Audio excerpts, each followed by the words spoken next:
Hello प्यारे मित्रों, देश के नौजवानों, साथियों, सभी का स्वागत अभिनंदन है उत्कर्ष की इस पवित्र धरा पर। Most welcome, most welcome, most welcome.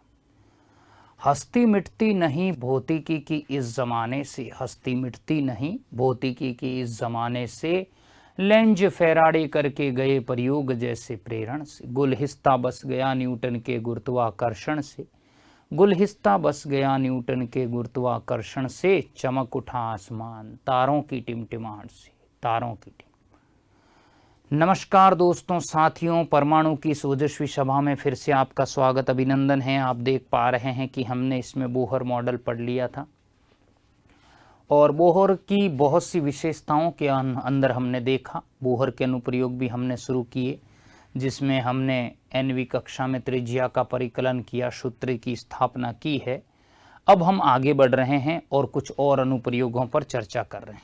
देखिए जरा, तो आप देखेंगे कि हमने बोहर मॉडल के अनुप्रयोग पढ़ना शुरू कर दिया था और इन्हीं अनुप्रयोगों के बाद में अगर मैं कहूँ तो मैं कहूँगा कि ये हमने प्रथम परिकल्पना काम में ली, ये दूसरी परिकल्पना, और आर एन अपन ने निकाल लिया था। इनका अनुपात मैंने कैलकुलेट किया। बोहर त्रिज्या जो है वो आई थी n बराबर 1 z बराबर 1 पर। आगे की कड़ी में क्या होने वाला है जरा देखिए। मैं बात करने वाला हूं अनुप्रयोग नंबर 3 की। अनुप्रयोग नंबर 2 वो क्या है जरा देखिए। मैं कहूँगा अनुप्रयोग नंबर 2 क्या है सुनिए। अगर अनुप्रयोग 2 की मैं बात करूं तो ये क्या है, मैं कहूँगा परिक्रमी इलेक्ट्रॉन का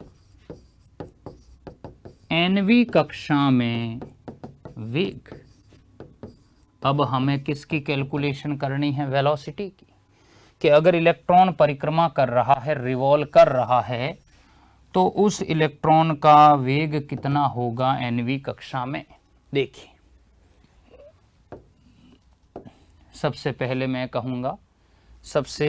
मैं कहूँगा प्रथम परिकल्पना से, मैंने वही माना है एक इलेक्ट्रॉन,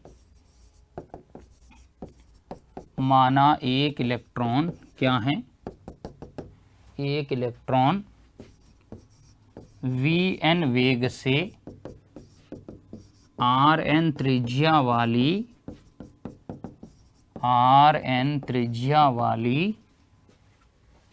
एनवी कक्षा में परिक्रमा कर रहा है। ओके, मैं कहूँगा एक इलेक्ट्रॉन है, Vn वेग से Rn त्रिज्या वाली एनवी कक्षा में क्या कर रहा है, परिक्रमा कर रहा है। तो मैं लिखूँगा प्रथम परिकल्पना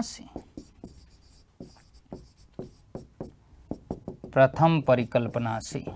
जरा देखिए क्या है। प्रथम परिकल्पना है मेरे पास, मैं कहूँगा mv² बट्टे r बराबर क्या है, kze² बट्टे r, यही है। अब हमें n की बात करनी है तो मैं कह दूंगा mvn rn और ये rn बचाक क्या हो गया मेरे पास, mvn² और ये rn इधर आ गया, इधर बच गया मेरे पास kze²। समीकरण नंबर फर्स्ट, ये क्या है, समीकरण नंबर फर्स्ट। mvn² rn बराबर हो गया kze² और ये हो गया rn। आगे देखो, मैं कहूँगा द्वितीय परिकल्पना से।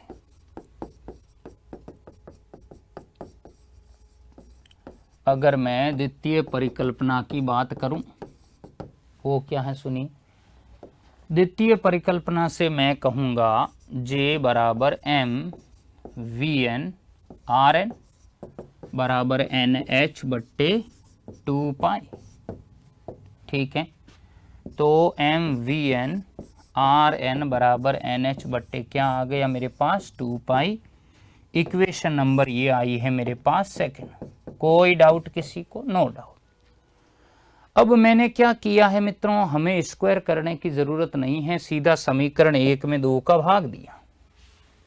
समीकरण 1 में मैंने समीकरण 2 का भाग दिया, क्या आएगा मेरे पास, जरा देखो, M V N square R N, M V N square R N बट्टे क्या होगा, M V N R N, M V N R N, ठीक है। के जेड ई स्क्वायर क्या है ये है मेरे पास के जेड ई स्क्वायर बट्टे में क्या है, एन एच बट्टे 2 पाई, एन एच बट्टे 2 पाई। ये ऊपर जाएगा, ये ऊपर जाएगा, ध्यान रखना। ये हो गया बाचीड़ बाचीड़ बाचीड़ बाचीड़ बाचीड़ बाचीड़, क्या आया, वी एन बराबर 2 पाई के जेड ई स्क्वायर बट्टे एन एच। कोई दिक्कत? बहुत सीधा हो गया ये तो। अब जो जो कांस्टेंट है उनको अलग करो और जो जो चर है, वेरिएबल है, उनको अलग कर लो जरा। मैं कहूंगा वी एन बराबर 2 पाई के ओके ई स्क्वायर ओके, और ये हो गया एच, क्या आया मेरे पास, जेड बट्टे एन। कोई दिक्कत? ये आया मेरे पास 2 पाई के ई स्क्वायर बट्टा एच और into Z by N. V N बराबर हो गया ये 2 पाई के ई स्क्वायर बट्टे एच को मैंने अलग कर दिया, जेड बाई एन मीटर बट्टे सेकेंड। अब देखो दो कांस्टेंट, पाई कांस्टेंट, के का मान जानते, ई का मान जानते, एच का मान आप जानते हैं। तो अगर ये वैल्यू सॉल्व करें तो 2.16 मैं कहूँगा 2.16 10 की पावर ये हो जाएगा मेरे पास 6 मीटर पर सेकेंड।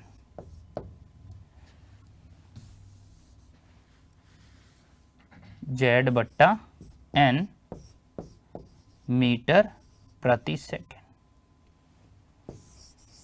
क्या ये वेग का फॉर्मूला समझ आया? कई किताबों में मित्रों 2.19 है, कई किताबों में 2.16 है, चलेगा। 10 की power 6 Z by N metre बट्टे सेकेंड, ये मेरे पास जो है वेग आया है। तो वेलोसिटी जो आई है वो 2.16 10 की पावर आ गया मेरे पास 6 जेड बट्टे एन। मैं कहूँगा वी एन इनवर्सली प्रोपोर्शनल है एन की, तो V1 अनुपात V2 अनुपात V3 समानुपात 1 अनुपात क्या होगा 1, 1 अनुपात 2, 1 अनुपात 3। कोई दिक्कत है इसमें? सीधी सी बातें। जरा और सुनो, और अगर मैं कहूँगा तो आप देखोगे कि Vn इनवर्सली प्रोपोर्शनल n आया है, और मैं कहूँ यदि n बराबर 1 हो जाए मित्रों और z बराबर भी 1 हो जाए तो v नॉट बराबर होगा 2.16 10 की पावर 6 मीटर प्रति सेकंड। इसको कहा जाता है बोहर वेग। क्या कहा जाता है? मैं कहूँगा इसे बोहर वेग का दर्जा दिया जाता है, इसे बोहर वेग कहा जाता है। आया समझ में ये कॉन्सेप्ट? बताइए क्या ये क्लियर है? बोहर वेग का फॉर्मूला 2.16 10 की power 6 Z by N metre पर सेकेंड। देखेंगे आप, देखेंगे परिक्रमी इलेक्ट्रॉन का एनवी कक्षा में वेग। प्रथम परिकल्पना मैंने काम में ली, M V N square R N K Z E square. द्वितीय परिकल्पना से M V N R N N H बट्टे 2 pi, M V N R N N H बट्टे 2 पाई, कट गया आर एन से आर एन, वी एन से V N, भच भच भच, वी एन बराबर दिस 2.16 10 की पावर 6 जेड बट्टे एन, और इसे बोहर वेग हम कह रहे हैं। ये तो था मित्रों अनुप्रयोग नंबर 2। मैं बात कर रहा हूं अब अब मैं बात कर रहा हूं किसकी, मैं बात कर रहा हूं अनुप्रयोग नंबर 3 की। अनुप्रयोग नंबर 3 जरा देखिए ये क्या है। अगर मैं अनुप्रयोग नंबर 3 की बात कहूं तो अब हमें निकालनी है परिक्रमी इलेक्ट्रॉन की nवीं कक्षा में ऊर्जा। ये इंपॉर्टेंट टॉपिक है मित्रों, बोर्ड में पूछा जाता है 2 नंबर का या 3 नंबर का क्वेश्चन, बहुत खास है, वेरी वेरी इंपॉर्टेंट कर दीजिए, बहुत ही खास इंपॉर्टेंट है ये क्वेश्चन। मैं कहूंगा परिक्रमी इलेक्ट्रॉन की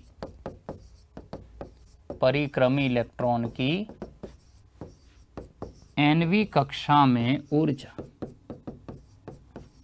nवीं कक्षा में ऊर्जा, परिक्रमी इलेक्ट्रॉन की nवीं कक्षा में ऊर्जा। जरा देखिए परिक्रमी इलेक्ट्रॉन की nवीं कक्षा में मैं कहूंगा हमें ऊर्जा की गणना करनी।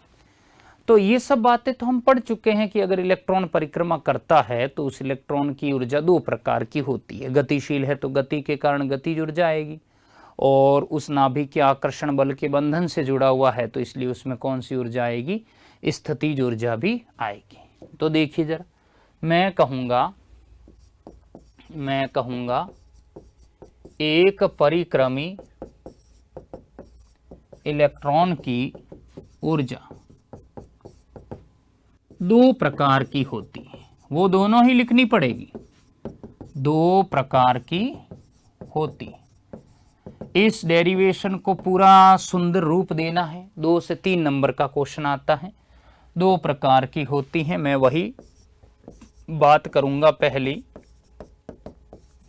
पहली बात है हमारी गतिज ऊर्जा की। पहली जो बात है वो है मेरी गतिज ऊर्जा की, मैं कहूंगा काइनेटिक एनर्जी की, काइनेटिक एनर्जी की, गतिज ऊर्जा की। जरा देखिए, अगर मैं गतिज ऊर्जा की बात करूं मित्रों तो वही, अगर इलेक्ट्रॉन गतिशील है तो गति के कारण संचित ऊर्जा होगी। मैं कहूंगा इलेक्ट्रॉन की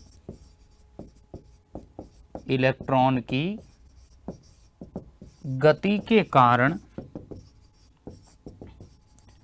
इलेक्ट्रॉन की गति के कारण संचित ऊर्जा,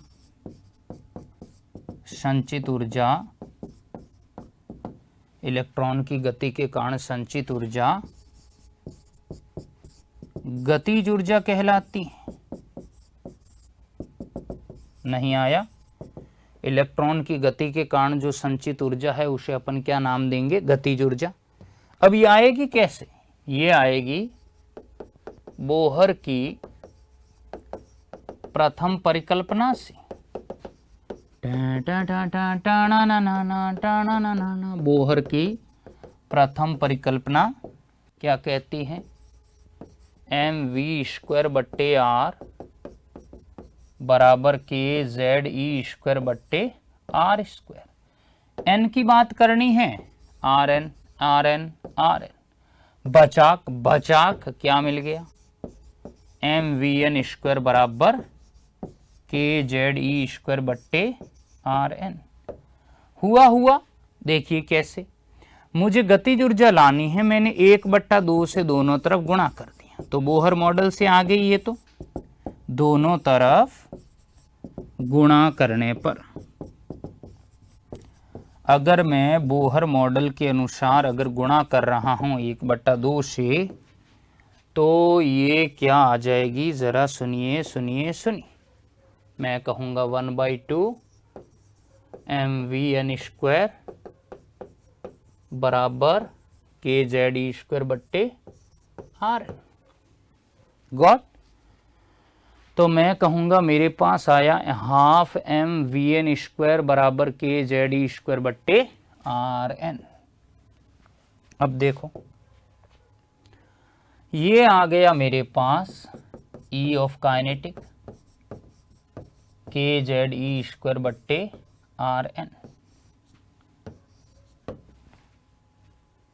क्या ये गलत नहीं है? बिल्कुल है।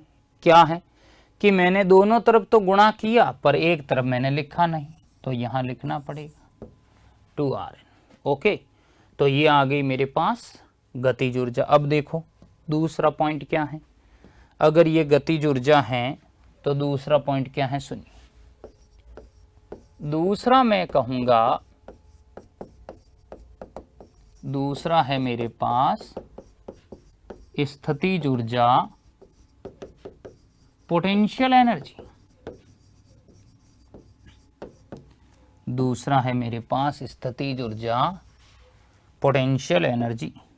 ये क्या है सुनिए, अगर मैं स्थितिज ऊर्जा पोटेंशियल एनर्जी की मैं बात करूं तो ये क्या होता है। पोटेंशियल एनर्जी का मीनिंग यहाँ पर वही कि इलेक्ट्रॉन अगर घूम रहा है तो नाभिक के स्थिर वैद्युत आकर्षण बंधन के कारण उसमें कितनी ऊर्जा है उसे हम स्थितिज ऊर्जा कहते हैं। तो इसका भी फॉर्मूला आएगा, देखिए मैं कहूँगा परिक्रमी इलेक्ट्रॉन में नाभिक के स्थिर वैद्युत आकर्षण, नाभिक के स्थिर वैद्युत आकर्षण बल के कारण, आकर्षण बल के कारण समाहित ऊर्जा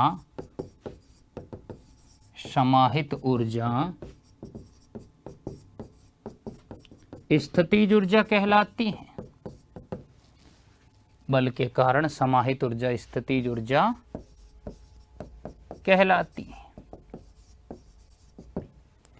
क्या ये क्लियर है कि परिक्रमी इलेक्ट्रॉन में नाभिक के स्थिर वैद्युत आकर्षण बल के कारण समाहित ऊर्जा क्या कहलाती है, स्थितिज ऊर्जा। अब जरा सुनिए कैसे आएगी। तो मैंने ये बताया कि जैसे ये मैं कहूँगा, ओहो, मैंने कहा कि ये जैसे कक्षा है और ये नाभिक है, ठीक।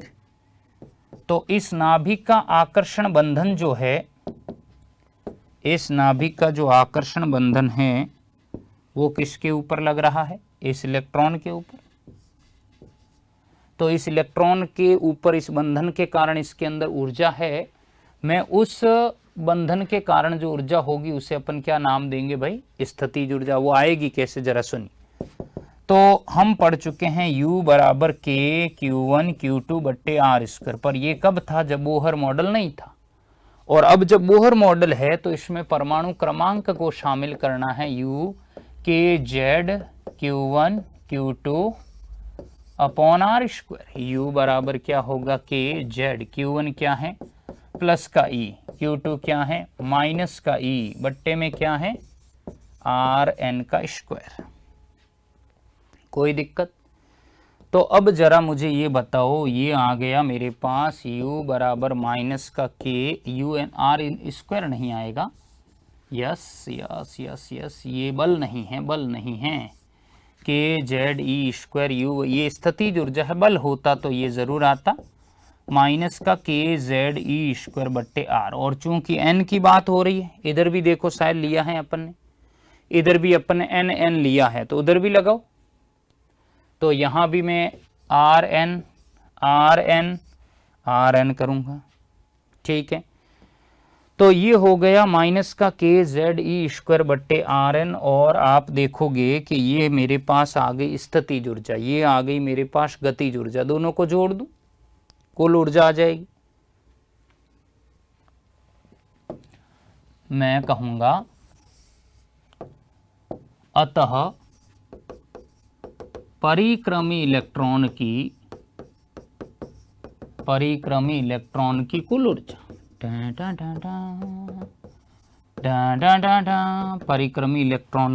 कुल ऊर्जा क्या आएगी, परिक्रमी इलेक्ट्रॉन की कुल ऊर्जा E टोटल बराबर हो जाएगी kinetic energy plus potential energy. देखिए ये हो गया मेरे पास परिक्रमी इलेक्ट्रॉन की कुल ऊर्जा E टोटल बराबर K Z E स्क्वायर बट्टे 2 ऑफ RN, यही आ रहा है K Z E स्क्वायर बट्टे 2 RN। ये आ गया माइनस का K Z E स्क्वायर बट्टे RN। क्लियर है क्या। के जेड ई स्क्वायर बट्टे आर एन टोटल आया। अब ई टोटल कितना आएगा, ई टोटल बराबर पहुंच रहा है माइनस का के जेड ई स्क्वायर बट्टे 2rn। कितना आ रहा है, ई टोटल इक्वल्स टू माइनस का के जेड ई स्क्वायर बट्टे 2rn। तो अब आप कहोगे क्या सर यही फॉर्मूला है, नहीं ये नहीं है। अब आप rn का वैल्यू उठाओ, कहाँ से, पहले अनुप्रयोग में से त्रिज्या का सूत्र उठाएं, और चूंकि त्रिज्या का फॉर्मूला है rn बराबर n स्क्वायर h स्क्वायर बट्टे 4 पाई स्क्वायर m के z स्क्वायर ई की घात 4, लगभग यही होना चाहिए फॉर्मूला, जहां तक मेरा ख्याल है। चेक कर लेते हैं अपन, देखिए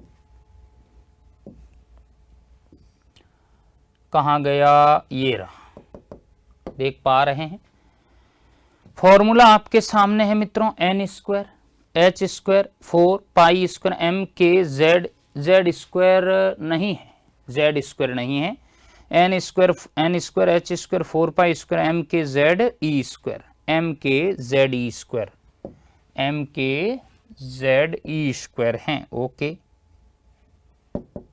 देख पा रहे हैं। तो यहां पर मुझे क्या करना पड़ेगा, इसको वापस लिखना है एक बार, मैं कहूँगा ये हो गया एन स्क्वायर एच स्क्वायर बट्टे 4 pi square M K Z E square. अब आएगा ये जेड वगैरह अब होंगे स्क्वायर, देखना जरा ध्यान से, जेड ई स्क्वायर। देखो ये वैल्यू में अगर यहाँ रखता हूँ तो बहुत से यहाँ परिवर्तन देखने को मिलते हैं, वो क्या क्या है देखिए। तो अगर मैं ई टोटल की बात करूं तो ई टोटल बराबर है माइनस का के जेड ई स्क्वायर बट्टे 2 of R N. R N का मतलब क्या है, देखो एन स्क्वायर एच स्क्वायर बट्टे 4 pi square M K Z E square. क्या ये क्लियर है, एन स्क्वायर एच स्क्वायर बट्टे 4 pi square M K Z E square आ गया, इतना समझ में। क्या आएगा ये ई टोटल, सॉल्व किया मैंने, माइनस का के जेड ई स्क्वायर बट्टे क्या हो रहा है 2, और ये एन स्क्वायर एच स्क्वायर, ये ऊपर गया value 4 pi square M K Z E square. जरा जरा जरा देखो, यस बचीड़ और कुछ, बस रहने दो अब ज्यादा नहीं। ई टोटल बराबर हो जाएगा मेरे पास माइनस का, देखो 2 बच गया, 2 पाई स्क्वायर बच गया, एम बच गया, एम सिंगल ही रहेगा, के और के गुणा हो गए, के स्क्वायर हो गया, जेड सिंगल नहीं रहा, जेड डबल हो गया, देखो जेड स्क्वायर, ई 4 में कन्वर्ट हो गया, बट्टे में क्या आ रहा है एन स्क्वायर एच स्क्वायर। क्या ये ई टोटल का फॉर्मूला समझ आया, माइनस का 2 pi square M K square Z square E की घात 4 बट्टे एन स्क्वायर एच स्क्वायर।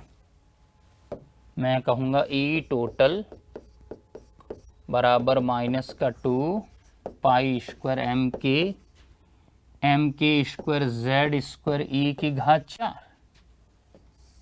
बट्टे में क्या होगा एन स्क्वायर एच स्क्वायर।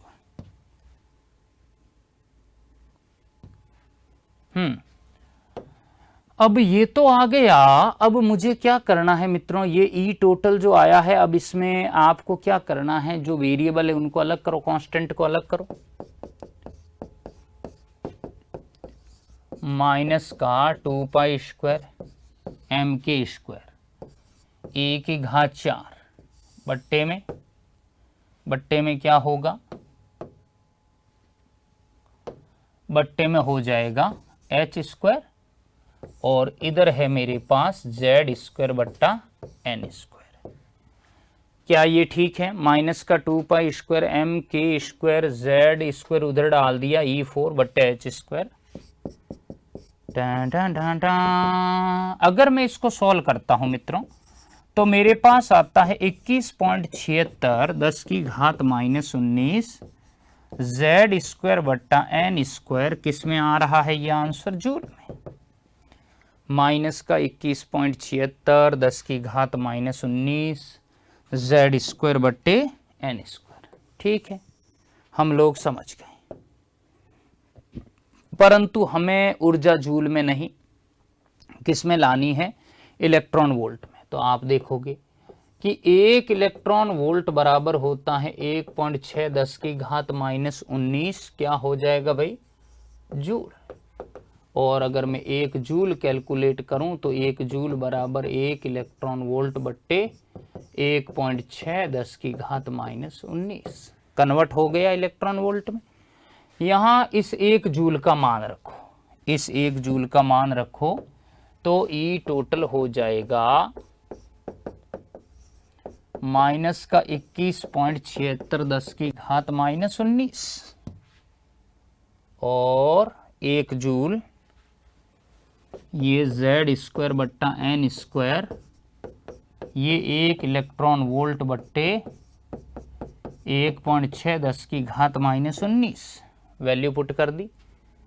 ये 19 और ये 19 कट गए तो ई टोटल माइनस का 21.76 और ये हो गया मेरे पास बट्टे में 1.6, ये आ जाएगा फाइनली आंसर जेड स्क्वायर बट्टा एन स्क्वायर और electron volt. Got?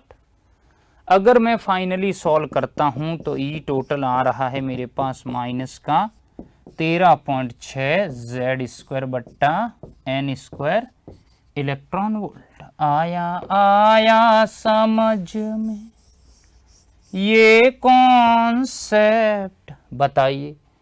Very very important मित्रों, बहुत ही खास फॉर्मूला है ये, बहुत से न्यूमेरिकल इसके अंदर आने वाले हैं, मैं चर्चा करूंगा कालांतर में। बताइए क्या ये इतना आया समझ में? बहुत बढ़िया। ये था हमारा अनुप्रयोग नंबर 3।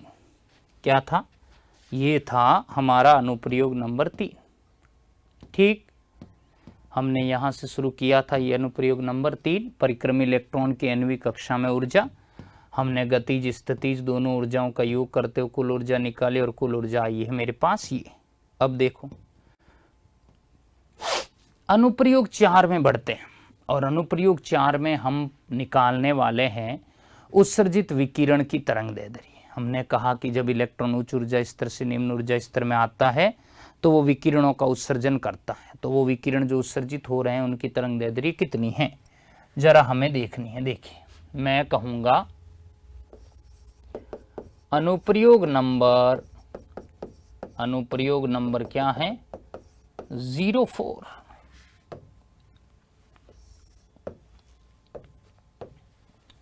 मैं कहूंगा उत्सर्जित विकिरण की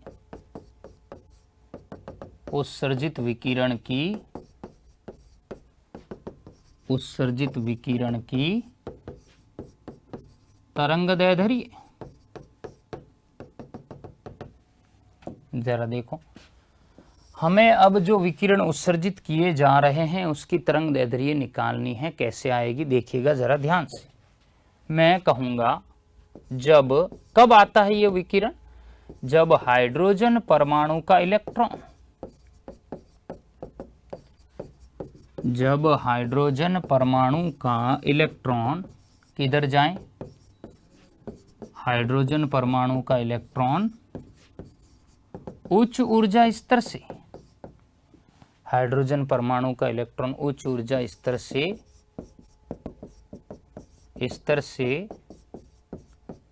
निम्न ऊर्जा स्तर में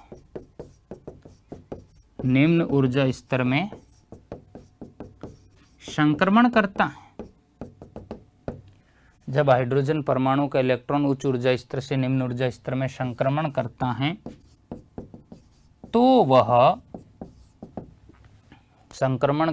तो वह विशेष तरंगदैर्ध्य के विकिरण उत्सर्जित करता है। विकिरण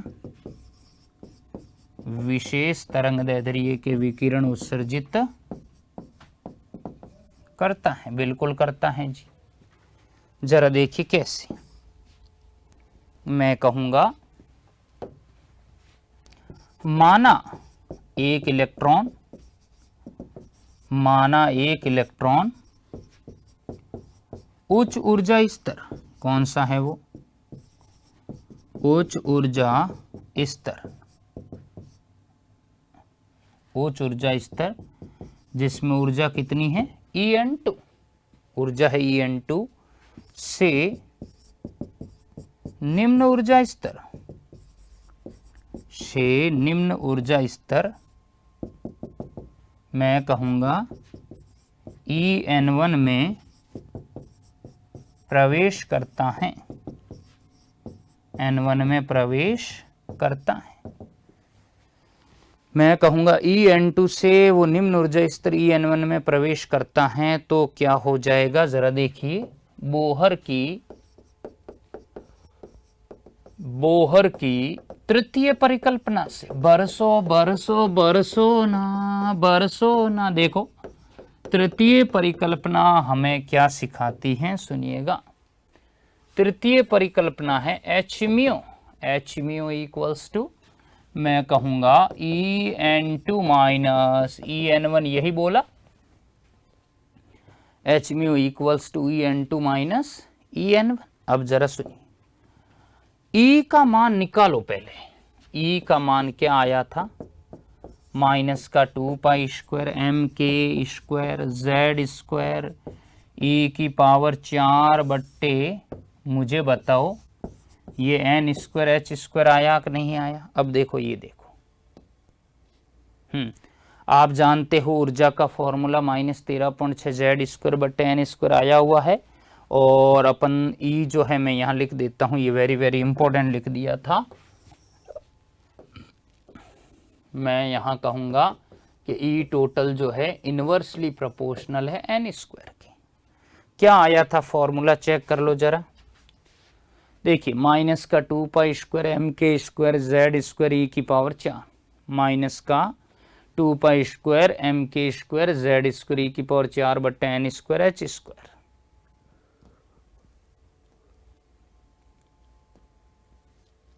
देखो कैसे, माइनस का 2 pi square M K square Z square E की power 4 N square H square. तो En2 मुझे लाना है। क्या हुआ? M K square Z square, ये हो गया मेरे पास ई की पावर 4 बट्टे ये क्या हो जाएगा मित्रों? N2 square H square. कोई दिक्कत है किसी को? No doubt. जरा सुनिए, ये मेरे पास En2 आ गया, ये मेरे पास En2 आया। En1 क्या होगा? En1 बराबर है माइनस का 2 pi square M K square Z square E की घात 4 बट्टे में क्या होगा मेरे पास? N1 square H square. क्या ये क्लियर है? En2 है ये माइनस का 2 pi square M K square Z square E की पावर 4 बटे N2 स्क्वायर एच स्क्वायर, और वो है En1 माइनस का 2 pi square M K square Z square E की घात 4 बट्टे N1 स्क्वायर एच स्क्वायर। अब देखो, ये दोनों के दोनों वैल्यू मैं यहां पुट कर रहा हूं, तो एच म्यू बराबर क्या होगा? माइनस का 2 pi square M K square Z square E की घात 4 बट्टे क्या होगा मेरे पास? N2 square H square. यही है, चेक कर लो, N2 square H square En2 का मान। और फिर मैंने कहा minus M K square Z square E की घात 4 upon N1 square H square. मैं कहूँगा एच म्यू बराबर हो जाएगा माइनस का 2 pi square M K square 2 pi square M K square Z square E की घात 4 ये क्या आएगा n2 स्क्वायर एच स्क्वायर, और ये क्या आया प्लस, तो प्लस हो गया ये M K square Z square E की घात 4 बट्टे n1 स्क्वायर एच स्क्वायर।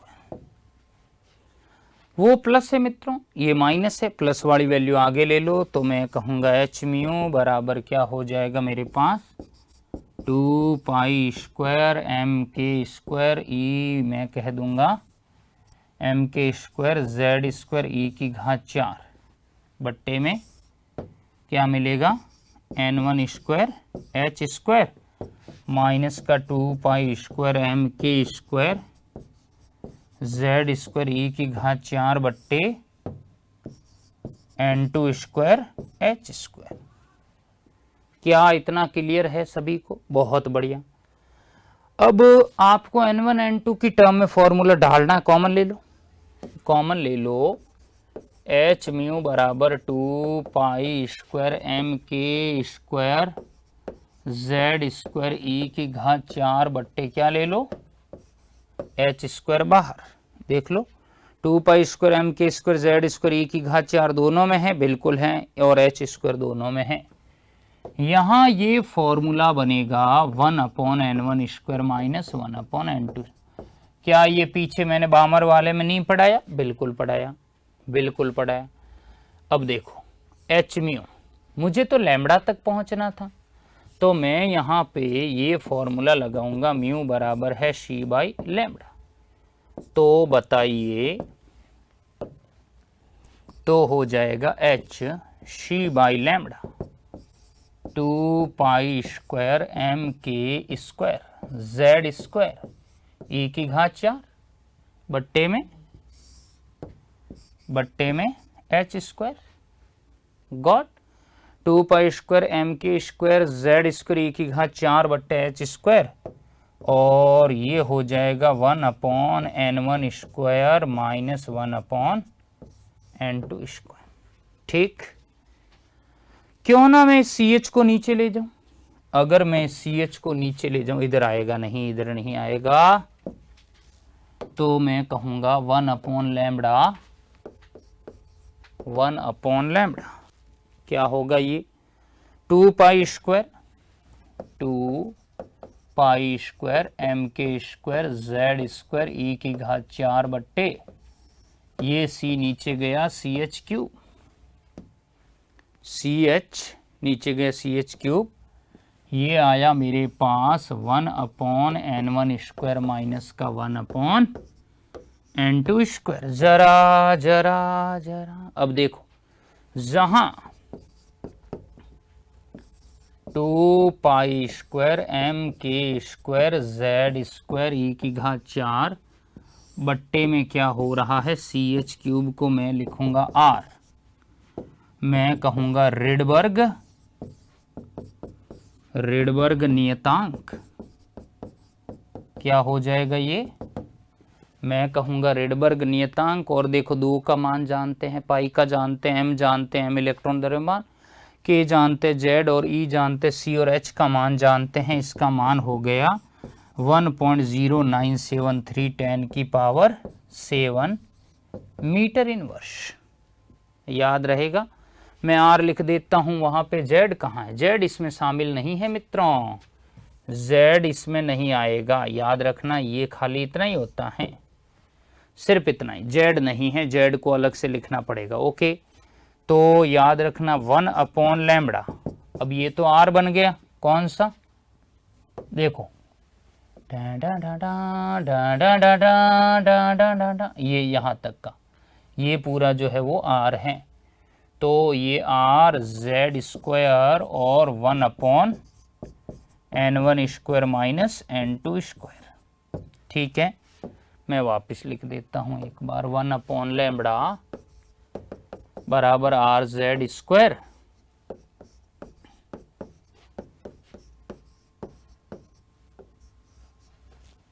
क्या इतना क्लियर हुआ सभी को? बहुत बढ़िया, बहुत बढ़िया।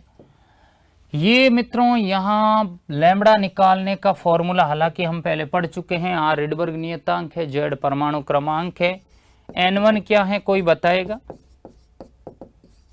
N1 का मीनिंग है निम्न ऊर्जा स्तर। N2 क्या है, कोई बताएगा? N2 का मीनिंग है उच्च ऊर्जा स्तर। कोई दिक्कत किसी को? क्या इतना समझ में आया सभी को? बताइए मुझे जल्दी से, हरी अपनाओ। यस,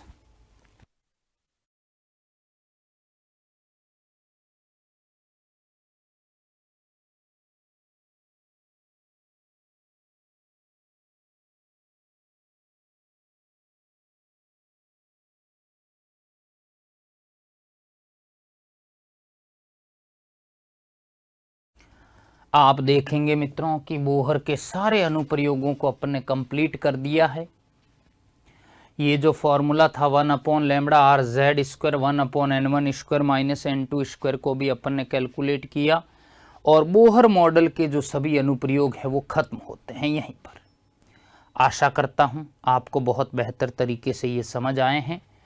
तो आगे की कड़ी में अगर मित्रों मान लीजिए कुछ प्रश्न को अगर देखें तो आप जानते हैं पहला क्वेश्चन हम कर चुके हैं, हालांकि दूसरा भी मैंने करवा दिया था। ये वाला जो है हमें करना है, तो बहुत इजी है, आज वाले के ऊपर ही आधारित है ये, परंतु क्वेश्चन बीच में आ जाएंगे, फिर आप लोगों को दिक्कत ये होगी कि कौन सा क्वेश्चन कब कराया है कौन सा नहीं।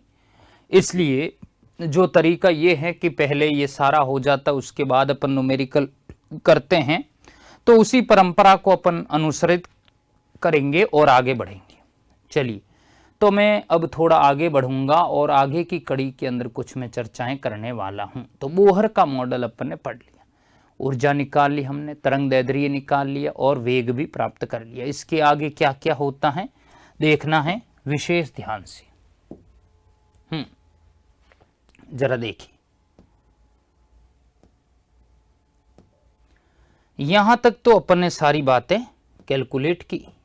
अब देखिए, अब मैं अगर कहूं यहां पे, तो आप देखोगे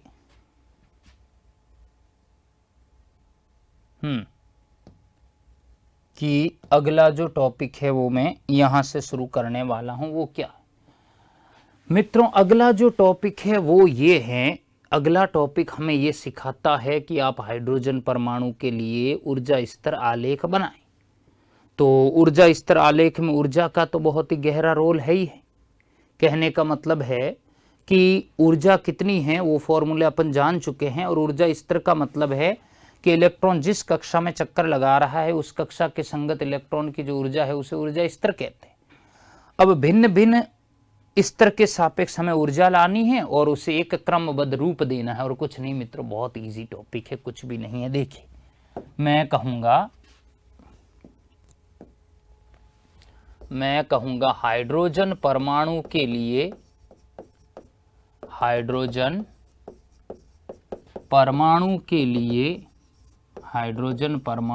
लिए ऊर्जा स्तर आलेख।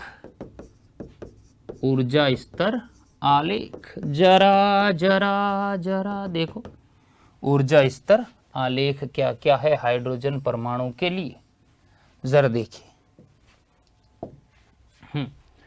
मैं कहूंगा हम जानते हैं कि परिक्रमी इलेक्ट्रॉन की ऊर्जा निम्न सूत्र द्वारा दी जाती है। हम जानते हैं कि परिक्रमी इलेक्ट्रॉन की ऊर्जा निम्न सूत्र द्वारा दी जाती है। निम्न सूत्र द्वारा क्या है, दी जाती है। ठीक है, तो वो सूत्र कौन सा है? अभी आया था -13.6 Z² n²। अब ये ऊर्जा स्तर क्या होता है देखिए, मैं कहूंगा परिक्रमी इलेक्ट्रॉन की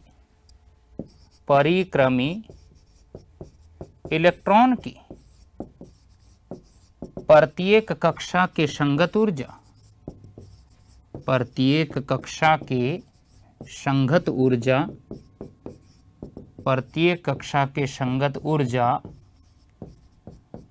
स्तर कहलाती है।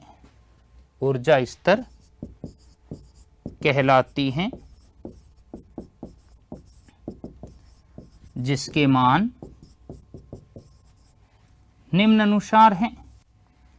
मैं कहूंगा जिसके मान निम्नानुसार है। कैसे, जरा सुनो तो। मान निम्नानुसार हैं, सुनो। परिक्रमी इलेक्ट्रॉन की प्रत्येक कक्षक संगत ऊर्जा जो है ऊर्जा स्तर कहलाती, जिसके मान निम्नानुसार है। मैं कहूंगा प्रथम ऊर्जा स्तर। प्रथम ऊर्जा स्तर का मतलब क्या है? मैं कहूंगा प्रथम ऊर्जा स्तर का मतलब है n बराबर 1। यही है प्रथम ऊर्जा स्तर में। जरा देखिए क्या होता है। बात हाइड्रोजन परमाणु की है। कितना लूंगा बाबा? Z। हाइड्रोजन परमाणु में मैंने कहा हाइड्रोजन परमाणु में Z बराबर 1 होगा, बिल्कुल होगा। तो E1 माइनस का 13.6 Z स्क्वायर बट्टे n स्क्वायर इलेक्ट्रॉन वोल्ट। ठीक, तो जरा माइनस का 13.6 ये हो जाएगा मेरे पास 1 का स्क्वायर इलेक्ट्रॉन वोल्ट। तो ये E1 आ गया 13.6 इलेक्ट्रॉन वोल्ट। तो बताओ, मैं कहूंगा पहले ऊर्जा स्तर के अंदर ऊर्जा कितनी आई? मैं कहूंगा माइनस का 13.6 इलेक्ट्रॉन वोल्ट। ठीक है, अब देखो दूसरे में। दूसरे में देखो, मैं कहूंगा द्वितीय ऊर्जा स्तर में, द्वितीय ऊर्जा स्तर में अगर मैं कहूंगा द्वितीय ऊर्जा स्तर के अंदर, तो यहाँ पे Z बराबर होगा 1 और n बराबर 2 रखूंगा, सिंपल। तो मैं कहूंगा E2 बराबर माइनस का 13.6 Z स्क्वायर बट्टा n स्क्वायर मतलब माइनस का 13.6 1 का स्क्वायर बट्टे 2 का स्क्वायर। फटाफट बताओ जल्दी से कितना आ रहा है? E2 बराबर मैं कहूंगा माइनस का 13.6 बट्टे 4। चेक करो फटाफट कितना आ रहा है, कितना आ रहा है। अगर मैं माइनस का 13.86 बट्टे में करता हूं 4, तो ये लगभग जो है मित्रों, देखो पहले वाला 13.6 आया है, तो अगर मैं यहाँ कहूँगा तो ये लगभग जो है 4 तिया 12 3 पॉइंट समथिंग। तो मैं यहाँ पर कहूँगा ये आ रहा है माइनस का 3.4 इलेक्ट्रॉन वोल्ट। नहीं आया? माइनस का 3.4 इलेक्ट्रॉन वोल्ट द्वितीय ऊर्जा स्तर। फिर देखो, मैं कहूँगा तृतीय ऊर्जा स्तर में कितना आएगा? तृतीय ऊर्जा स्तर में अगर मैं तृतीय ऊर्जा स्तर की बात करूं तो Z तो 1 है पर n तो 3 है, तो यहां हो जाएगा E3 माइनस का 13.6 Z स्क्वायर बट्टा n स्क्वायर इलेक्ट्रॉन वोल्ट। तो E3 बराबर माइनस का 13.6 Z स्क्वायर हो गया 1 का स्क्वायर, 3 का स्क्वायर हो गया 9। आया समझ में ये कॉन्सेप्ट? बताइए। तो अब ये कितना आएगा? देखो 9, तो 9 एकम 9 ही जाएगा, लगभग जो है मेरे पास ये 1 के करीब आ जाएगा। तो आप देखोगे कि 13.6 में अगर मैं 9 का भाग दूंगा तो आप जानते हैं कि एक बार जाएगा, तो 1.51 इलेक्ट्रॉन वोल्ट के बराबर आएगा। कौन से स्तर की बात हुई है? ये बात हुई है तीसरे ऊर्जा स्तर की। फिर देखो, मैं कहूंगा चतुर्थ ऊर्जा स्तर में, चतुर्थ ऊर्जा स्तर में जरा देखिए, अगर मैं चतुर्थ ऊर्जा स्तर में बात करूंगा क्या हो जाएगा? Z बराबर 1 बट n बराबर 4। E4 बराबर होगा माइनस का 13.6 Z square N square electron volt.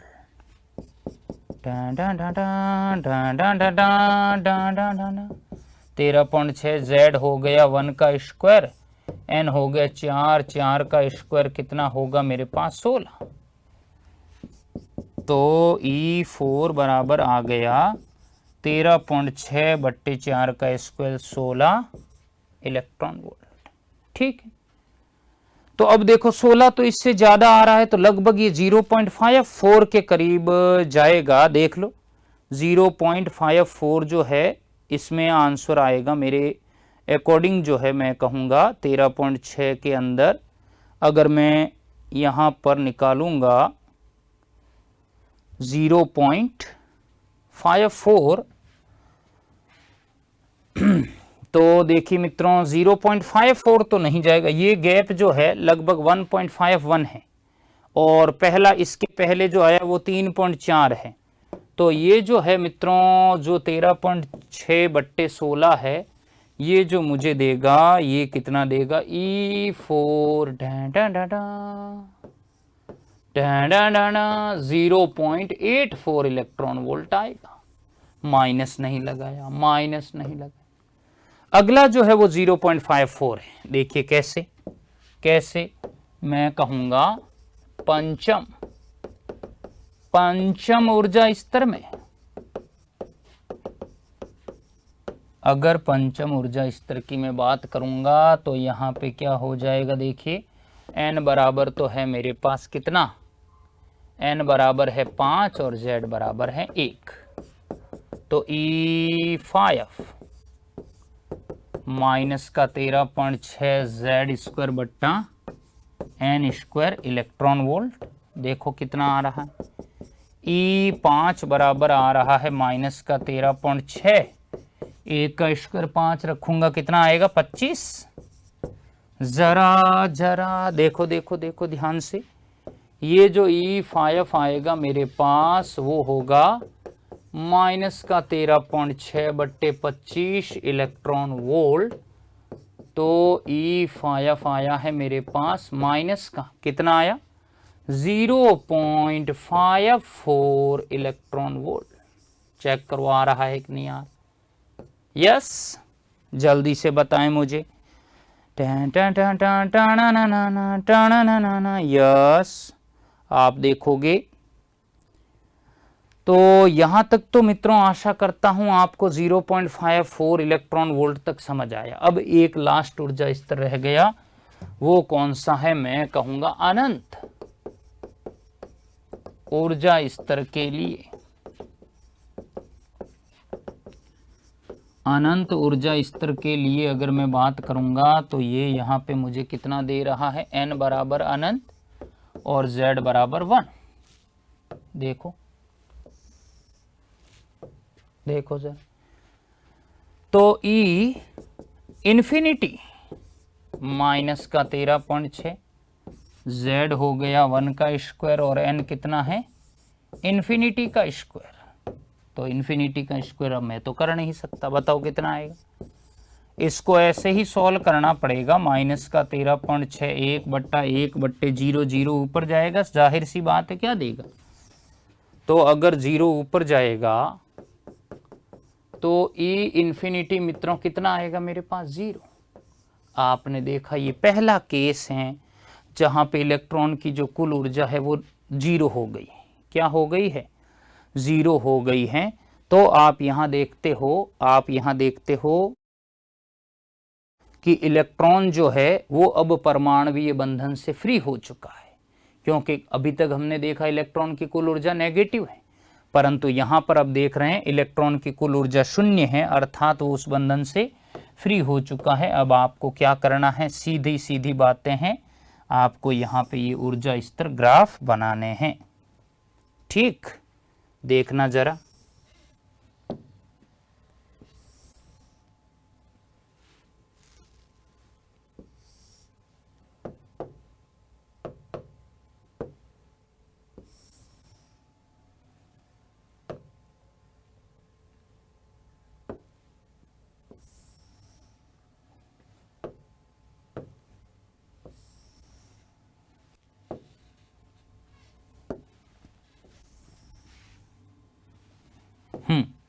जरा देखिए, ये मैं लूंगा n बराबर 1, n बराबर 2, n बराबर 3, n बराबर 4, यहां तक लाएं अपन, n बराबर 5 और n बराबर है इन्फिनिटी।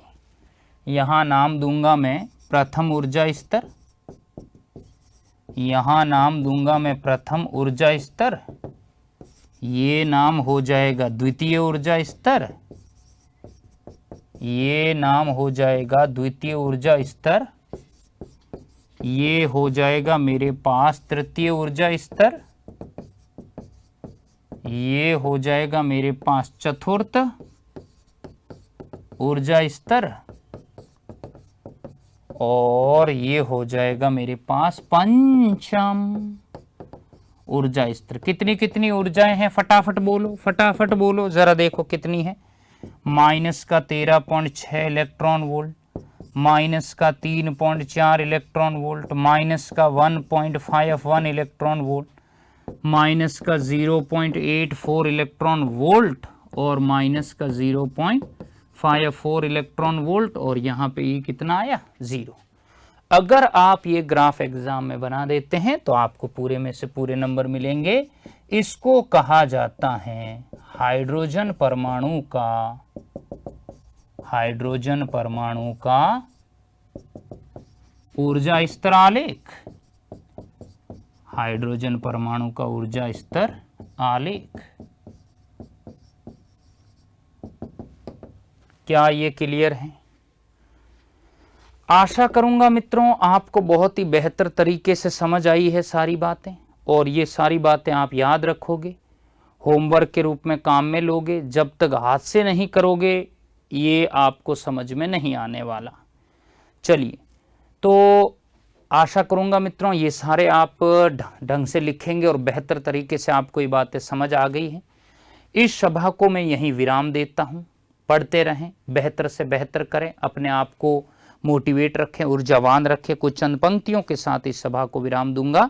वो क्या है सुनिए, कि कुछ करना है तो डट कर चल, कुछ करना है तो डट कर चल, थोड़ा दुनिया से हटकर चल, थोड़ा दुनिया से हटकर चल, लीक पर तो सभी चल लेते हैं, लीक पर तो सभी चल लेते हैं, कभी इतिहास को पलट कर चल, कभी इतिहास को पलट कर चल। थैंक यू मित्रों, thank you, take care, bye bye, जय हिंद।